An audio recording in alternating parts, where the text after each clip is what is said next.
Ada tokoh Mu'tazilah, kelompok dalam Islam yang berpikir manusia itu bisa menentukan ikhtiarnya sendiri. Karena saya bisa duduk, duduk, ingin berdiri, berdiri.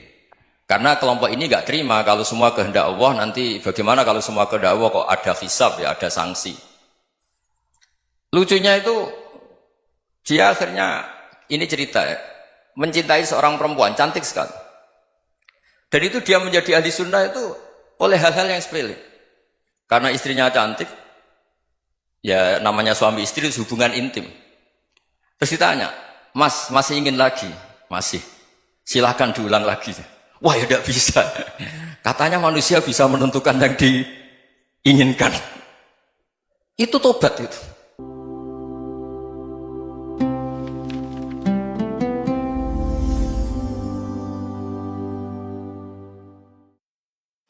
Assalamualaikum warahmatullahi wabarakatuh. Bismillahirrahmanirrahim. Rabbi shrah li sadri wa yassir li amri wahlul 'uqdatam min lisani yafqahu qawli. Allahumma shalli wa sallim wa barik ala sayyidina Maulana Muhammadin wa ala alihi wa sahbihi ajmain amma ba'du. Sungguh-sungguh Allah sangat ridho ketika seorang hamba itu makan.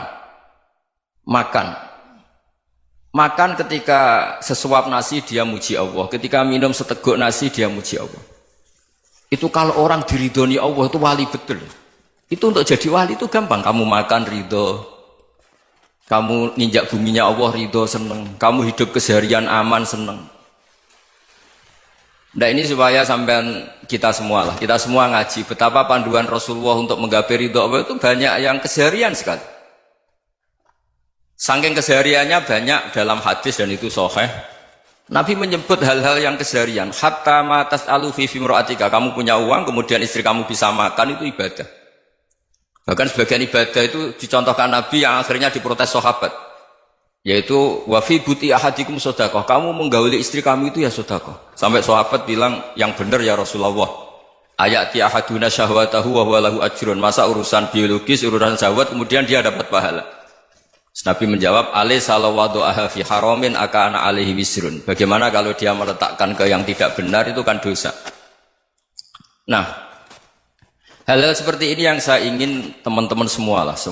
Saya juga agak ingin ngaji demi Anda juga agak ingin. Itu dosa sekali ngaji kok pesanan kelompok tertentu itu enggak boleh. Islam itu untuk semua. Jadi ya cuma karena di depan saya jenengan ya seakan-akan jenengan korbannya. Itu ada ilmunya dalam usul fikih itu. Jadi orang itu harus ngaji usul fikih. Nama yang disebut, mungkin Mas Sufyan masih ingat zaman ngaji usul fikih. Nama yang disebut itu tidak jaminan sebagai prioritas perintah. Jadi misalnya gini, kebetulan yang di depan Nabi itu Abu Dzar. Nabi ya bilang, ya Abu Dzarin ini uhibbuka misalnya, atau ya Mu'ad ini uhibbuka, atau ya Abu Hurairah ini uhibbuka misalnya. Banyaklah riwayat yang Nabi nyebut ya Abu Dzarin, ya Mu'ad, ya Abu Hurairah. Kemudian misalnya Nabi meneruskan khitab, ini uhibbuka, saya mencintai kamu, fakul dubur sholatin, atau sebagian riwayat disebut fala tada'anna dubura kulli sholatin, Allahumma inni ala dzikrika wa syukrika wa husni ibadatik. Saya mencintai kamu, siapa saja, Mu'ad bisa, Abu Dzar bisa siapa. Saya mencintai kamu, mohon kalau habis sholat kamu jangan lupa wiridan Allahumma inni ala dzikrika wa syukrika wa husni ibadatik. Ya Allah, tolong kami permudah supaya mudah ingat Engkau. Anda tidak bisa mentang-mentang, wong nama saya Parmin, nama saya Purnomo, itu yang diperintahkan Mu'ad misalnya. Jadi yang disebut satu, tapi khitab itu untuk siapa saja. Saya teruskan. Jadi saya mohon semua kita melakukan kebaikan itu, kalau dalam kaidah fikih disebut al-yakin la yuzalu bisyak. Banyak kebaikan yang kebenarannya itu 100%. Tidak punya efek samping ke pihak lain, ke kelompok lain, ke komunitas lain. Itu tadi misalnya Anda makan, dan itu murah sekali, hanya butuh satu piring. Setiap punyaan kamu muji Allah, setiap minum kamu muji Allah. Itu redaksinya Rasulullah SAW disebut, Allah sangat ridho ketika seorang hamba makan, kemudian dia memuji Allah. Atau minum, kemudian dia memuji Allah. Logikanya gampang, negara seperti ini yang kamu harapkan bentuknya kayak apa, mertua, ipar, komunitas, tetangga, itu nyata terjadi itu kan belum pasti. Sementara yang mesti terjadi adalah kamu butuh makan, kalau tidak mati. Butuh minum, kalau tidak mati. Butuh bumi yang nyaman ditempati, kalau tidak kita juga mati. Sebab itu Allah kalau menyebut nikmatnya itu hal-hal yang keseharian. Alladzi at'amahum min ju'. Allah itu siapa? Allah itu yang menciptakan kamu bisa makan. Tidak berlebihan. Allah itu yang menciptakan kondisi sosial itu ideal. Zaman Nabi itu ya ada orang munafik. Orang-orang pilihan Allah itu juga diuji orang sekelilingnya yang macam-macam.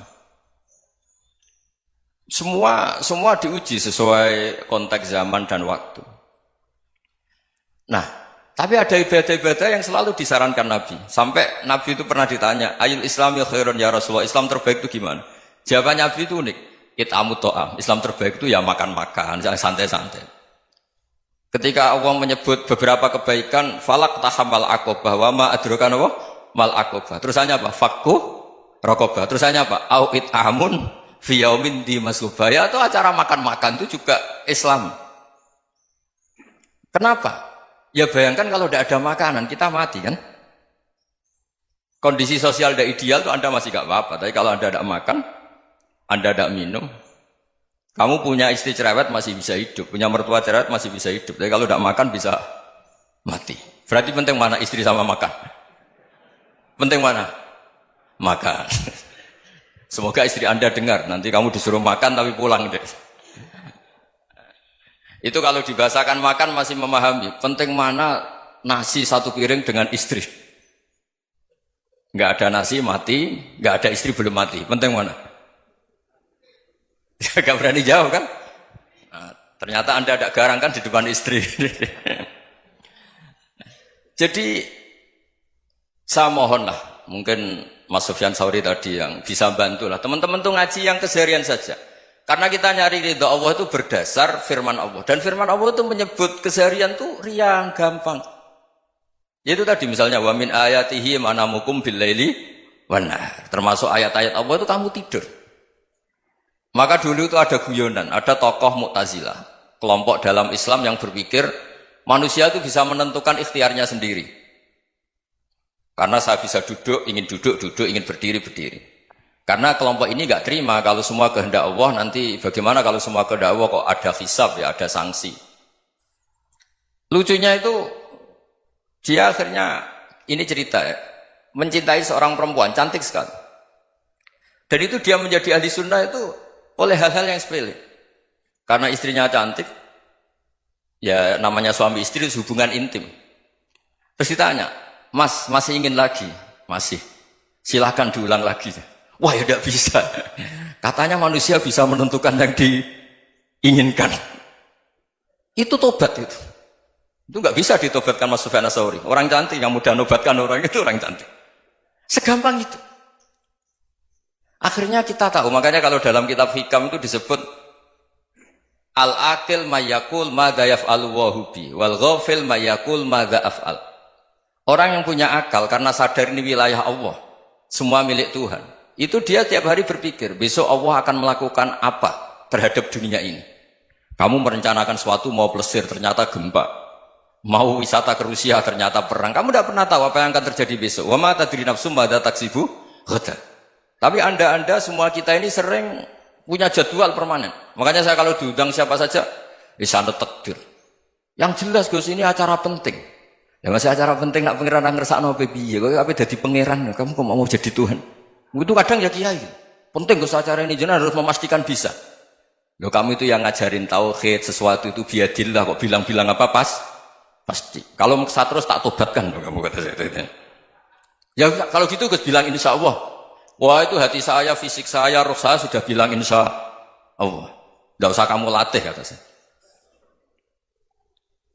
Nah hal-hal tauhid keseharian itu gampang sebetulnya.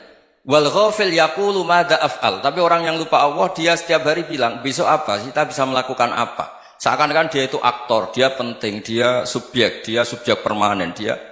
Padahal kita ini hanya objek kehendak Allah Subhanahu wa taala. Karena kita yakin sesuatu yang terjadi di alam raya ini kita tidak bisa apa-apa. Makanya saya sering ngaji, sering bilang saya. Ketika Anda mensifati Allah, Dia yang menghidupkan. Sudah itu tanamkan sehingga ketika kita mati santai saja. Kenapa santai? Allah punya cara menghidupkan kita. Zaman kita hidup juga gak tahu caranya ngelola jantung, ngelola paru-paru. Kamu juga nggak tahu ngelola oksigen yang tidak beracun, tidak mengandung polusi. Tahu-tahu hidup. Nggak ingin tua ya tahu-tahu tua. Nggak ingin mati tahu-tahu mati. Selama ini kita hidup juga nggak tahu apa-apa sebetulnya.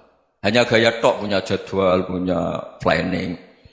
Kalau kamu bisa menentukan pilihan Anda, pasti Anda istrinya cantik, 4 neriman semua, kona'ah semua. Nyatanya enggak kan?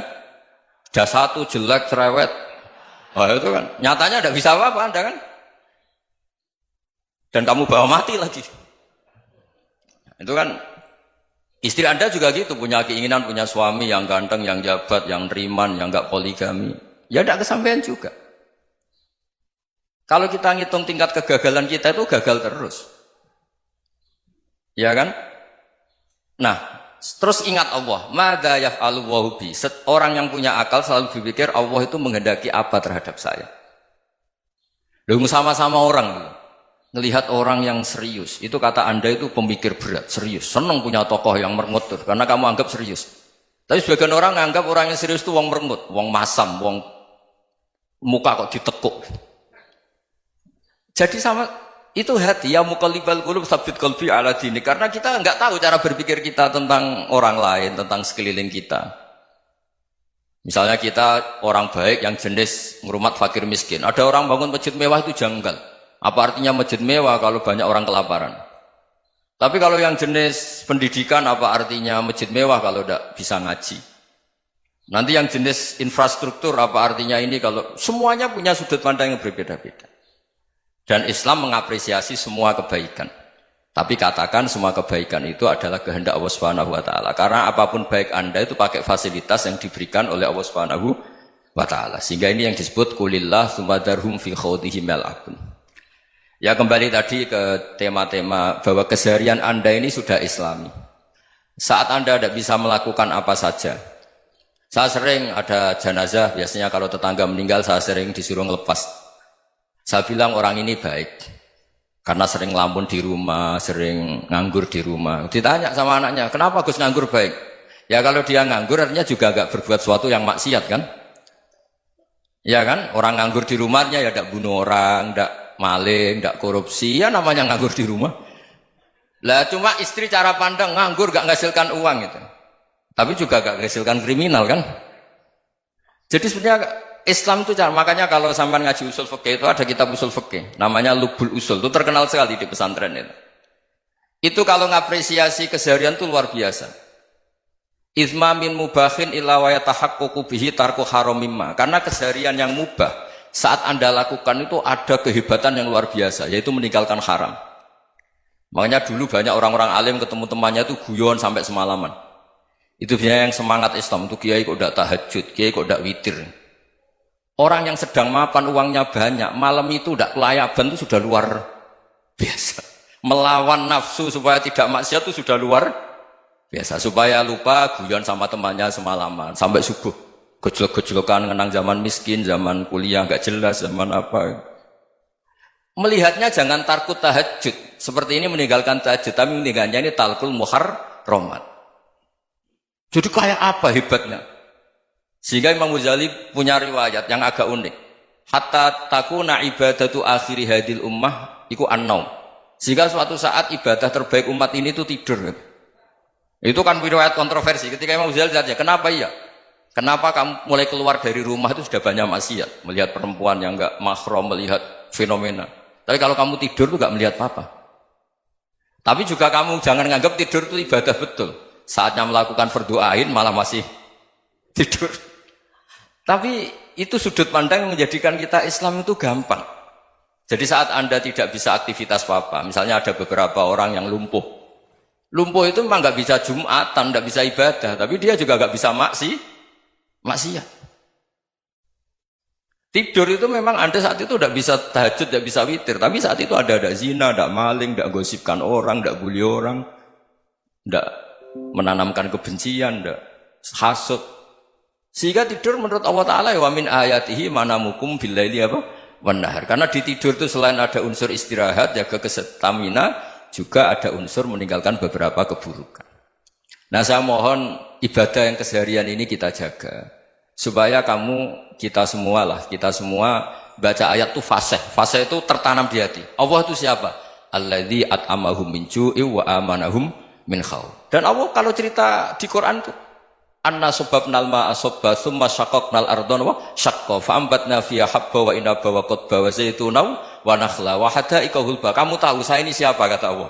Saya ini adalah Tuhan yang menurunkan air, kemudian ada tanaman banyak. Habba wa inaba wa qadba, ada zaitun, ada tin, kalau orang Jawa mungkin ada tela, ada padi, ada mangga, ada pisang. Sudah.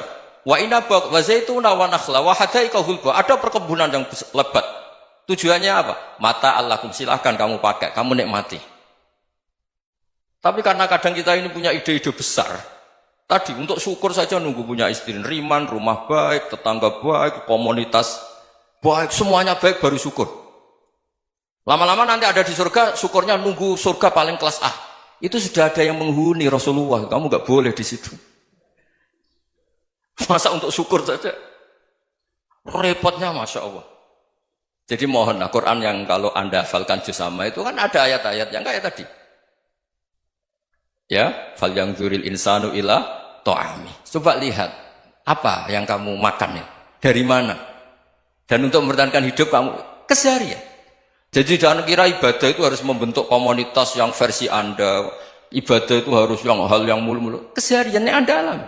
Loh, ini saya tidak bikin-bikin. Saya ngaji bukan karena berdasar pesanan. Itu ayat yang saya baca kan betul ada ayatnya kan. Fal yanzuril insanu ila ta'ami. Anna sababnal ma'a sabba tsumma syaqqaqnal arda syaqqa fa ambasna fiha habba wa inaba wa qadba wa zaituna wa nakhla wa hada'iqa ghulba. Terusannya apa? Mata'al lakum, silakan kamu nikmati. Mata itu silakan kamu nikmati. Ya kayak sampean dikasih hidangan ya makan. Ya sudah makan. Habis makan ya minum. Habis itu ngantuk ya tidur. Ya sudah normal-normal saja. Kayak apa indahnya Islam. Tapi Anda mencari Islam yang gimana lagi?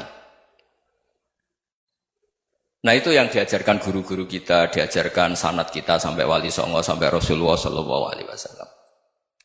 Bahwa pada akhirnya ada jihad, ada perang. Itu dulu memang perang, bukan membunuh. Beda. Dulu kita dijajah Belanda ya perang, dan itu normal karena kita dijajah.